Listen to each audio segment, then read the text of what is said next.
In 1969, doctors gave country legend Marty Robbins just hours to live. His heart was failing, and medical staff prepared his family for the worst. But Marty had other plans. Not only did he survive that night, but he went on to cheat death repeatedly over the next 13 years, racing NASCAR at 180 mph, performing sold-out shows, and recording hit after hit, all while his heart was literally giving out. This is the untold story of how the man who sang about fearless gunfighters lived with the same defiance until his final breath. Before Marty Robbins became the man who cheated death, he was Martin David Robinson, born September 26, 1925, in Glendale, Arizona. Growing up during the Great Depression in a broken home, young Martin's early years were far from easy. His father abandoned the family when Marty was just 12, leaving him to help support his mother and siblings. These hardships shaped Marty's character early on. He learned to be self-reliant, determined, and unafraid of hard work, traits that would later help him face mortality with the same grit. As a teenager, Marty found escape in the cowboy songs he heard on the radio, particularly those of Gene Autry, whose influence would later shape Marty's own distinctive Western ballads. After serving in the Navy during World War II, where he entertained fellow sailors with his guitar, Marty returned to Arizona with dreams of making music his life. In 1947, he landed his first regular gig on a local TV show in Phoenix. His warm baritone voice and natural charisma quickly caught attention, and by 1951, he had signed with Columbia Records. The 1950s saw Marty's star rise meteorically. His breakthrough came with A White Sport Coat and A Pink Carnation in 1957, which shot to #1 on the country charts and crossed over to pop success. But it was his 1959 masterpiece, El Paso, that cemented his legacy. This cinematic tale of a cowboy's doomed love affair won him a Grammy and showcased his gift for storytelling through song. By the late 1960s, Marty Robbins had become one of country music's biggest stars. He had multiple #1 hits, Grammy Awards, and had even tried his hand at acting in Western films. His concerts were sellout events, and his versatility allowed him to record everything from rockabilly to Hawaiian music to gospel. What fans didn't know was that behind the scenes, Marty was pushing himself relentlessly. Long recording sessions, constant touring, and his growing passion for NASCAR racing put tremendous strain on his body. He was living life at full throttle, unaware that his heart was about to betray him in a way that would forever change his life, but not his spirit. Little did Marty know that as he reached the peak of his fame, he was racing toward a medical emergency that would bring him face to face with death for the first time. And what happened next would shock even his closest friends and family. The first warning sign came in early 1969. While performing at a concert in Tucson, Arizona, Marty felt a strange tightness in his chest.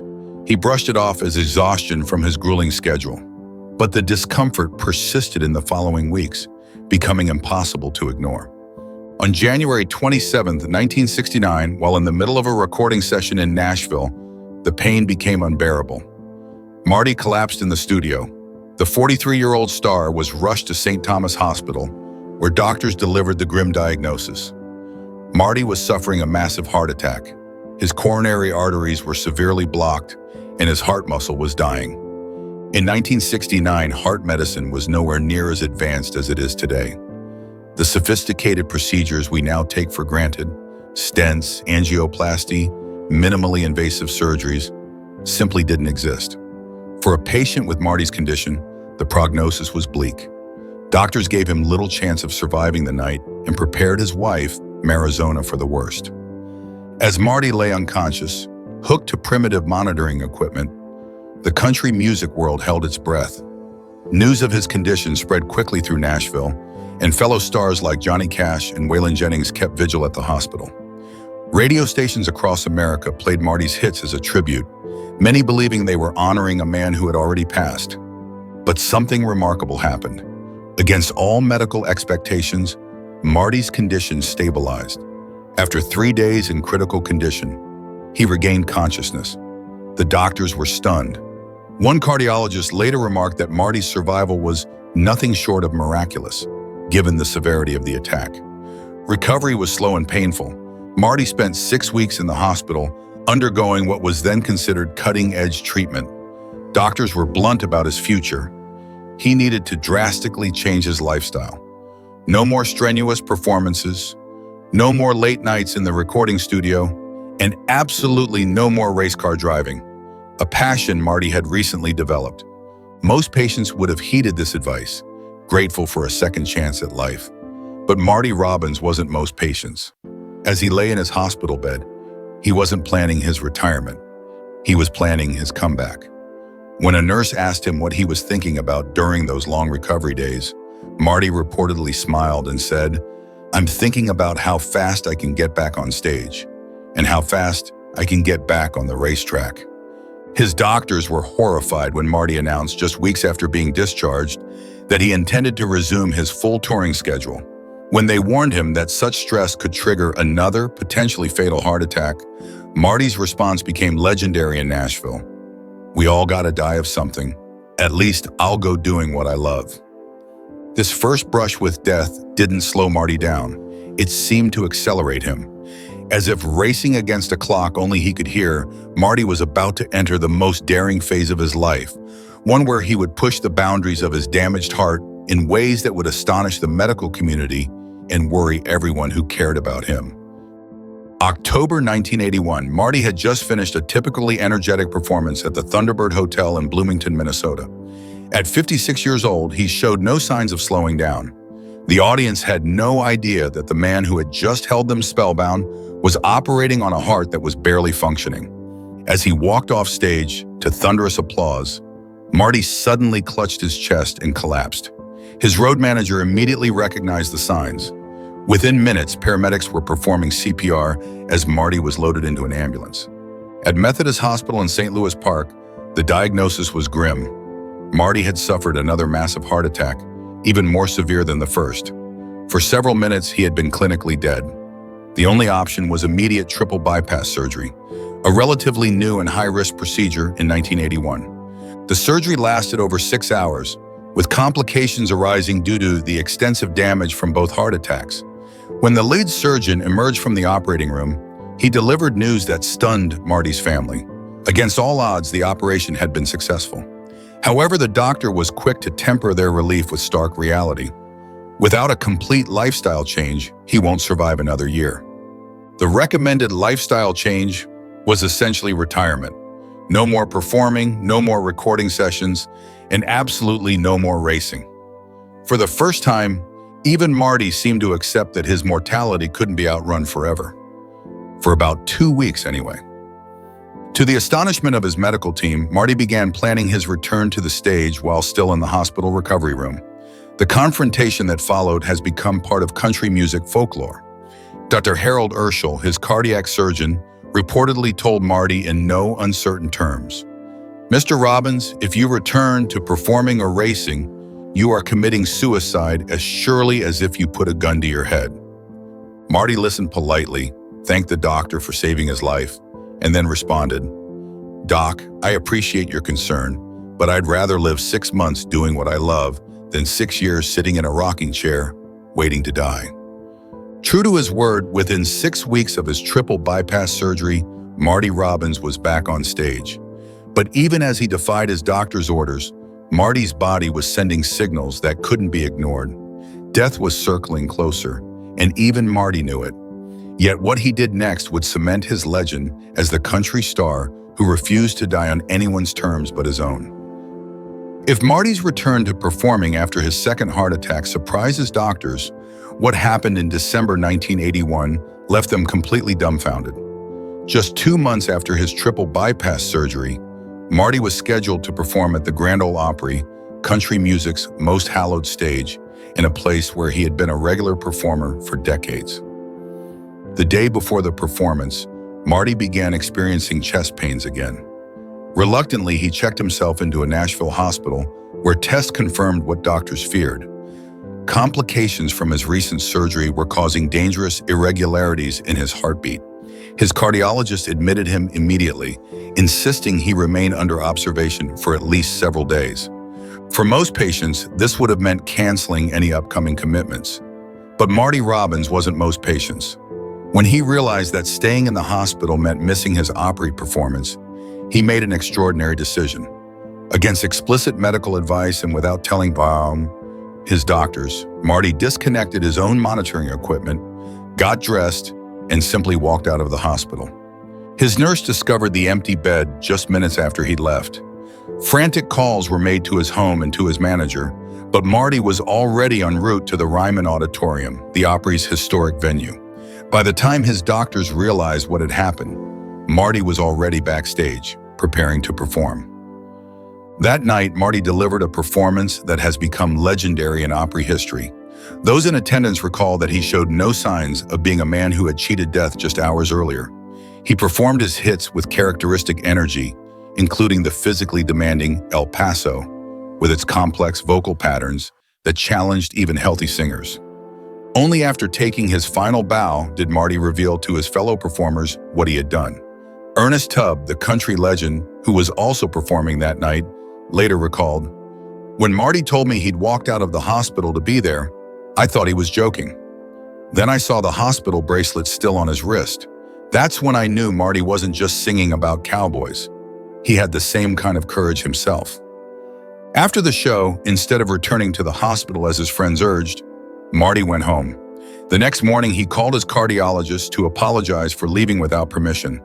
According to those who overheard the conversation, the doctor was simultaneously furious and amazed that Marty had not only survived the night, but had performed a full show.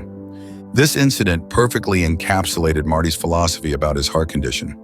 As he explained to a reporter a few weeks later, "The doctors keep telling me what I can't do, but they don't understand that those are the very things that make me want to live. Take away my music, take away my racing, and you might as well take away my reason for breathing." Throughout 1982, Marty continued to defy medical expectations. He maintained a touring schedule that would have exhausted performers half his age and with hearts twice as strong. He even managed to compete in several more NASCAR races, though friends noticed he was more cautious on the track than before. But as summer turned to fall in 1982, even Marty could no longer deny that his borrowed time was running short. His breathing became more labored and the chest pains more frequent. Yet rather than retreat, Marty made one final defiant stand against the death that had been stalking him for 13 years. By October 1982, Marty Robbins knew his time was limited. The man who had outrun death for 13 years could feel his heart struggling with each passing day. But rather than retreat into the quiet retirement his doctors had long recommended, Marty chose to spend his final months doing what he loved most, making music. In a decision that stunned Columbia Records executives, Marty booked intensive recording sessions for what would become his final album. When his producer expressed concern about the physical toll such sessions would take, Marty reportedly said, "I've got songs that need to be heard. If I don't record them now, they'll die with me." These final recording sessions have become legendary among Nashville studio musicians. Despite being visibly weakened, Marty insisted on the same perfectionism that had characterized his entire career. He would often record a vocal track multiple times, pushing his failing heart to its limits in pursuit of the perfect take.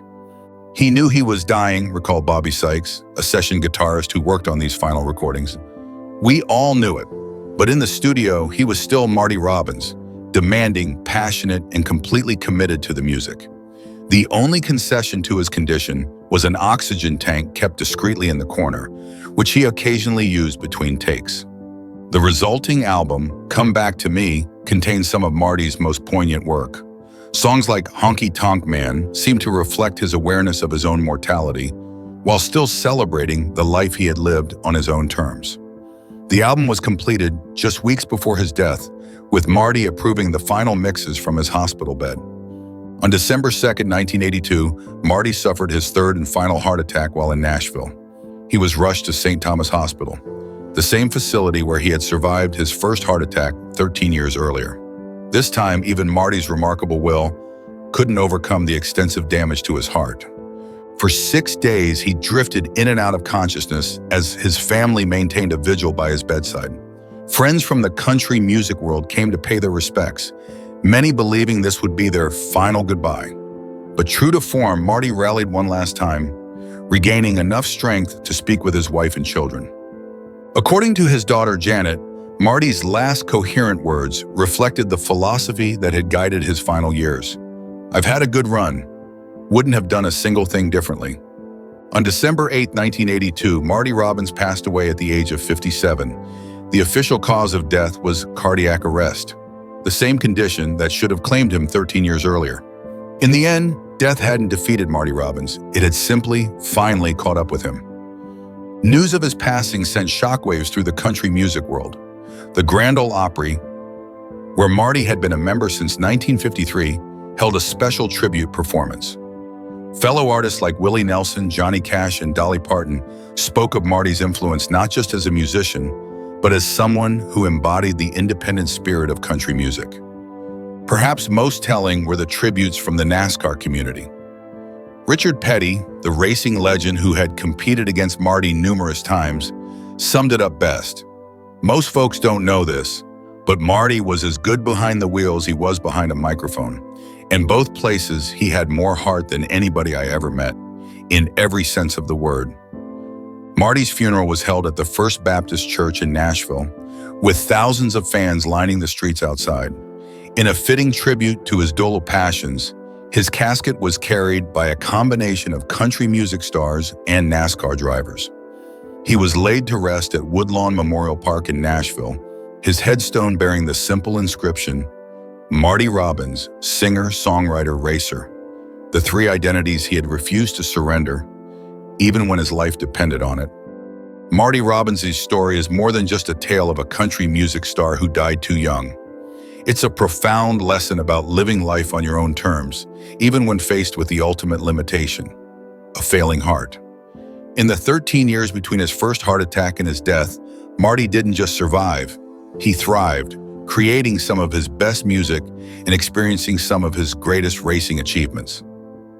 Medical professionals still debate Marty's choices. Some argue that had he followed doctor's orders after his first heart attack, he might have lived much longer. Others suggest that the very passion that drove him to defy medical advice may have actually extended his life by giving him a reason to keep fighting. Dr. William Frist, a renowned cardiac surgeon who reviewed Marty's case years later, offered this perspective. From a strictly medical standpoint, what Marty Robbins did was contrary to everything we would advise. But medicine sometimes fails to account for the human spirit. For some patients, quality of life matters more than quantity. Marty's legacy lives on not just in his music, but in how he faced his mortality. In an era when celebrity health struggles are often hidden from public view, Marty was remarkably open about his condition. He spoke freely about his heart attacks in interviews and never tried to hide the oxygen tank he sometimes needed backstage. This transparency helped destigmatize heart disease at a time when many men, particularly in the rural South, viewed seeking medical help as a sign of weakness. Cardiologists in Nashville reported an increase in men coming in for checkups following publicity about Marty's heart problems, a phenomenon they called the Robbins effect. In the years since his death, medical advances have made it possible for heart patients to live fuller lives. Procedures that didn't exist in Marty's time might have given him decades more. Yet one can't help but wonder if Marty would have chosen a longer life if it meant giving up the passions that defined him. As his widow Marizona once reflected, the doctors always told him he was killing himself with the racing and the touring. But Marty would say, "What's the point of having a heartbeat if your heart isn't beating for something you love?" Perhaps that's the most powerful lesson from Marty Robbins' remarkable journey. In choosing how to live with a failing heart, he revealed the true strength of his character. The man who sang about fearless gunfighters in songs like El Paso and Big Iron proved to be just as fearless in his own life. In the end, Marty Robbins didn't cheat death. He simply refused to let the fear of dying keep him from truly living. And in doing so, he left behind not just a musical legacy, but an example of courage that continues to inspire decades after his final heartbeat.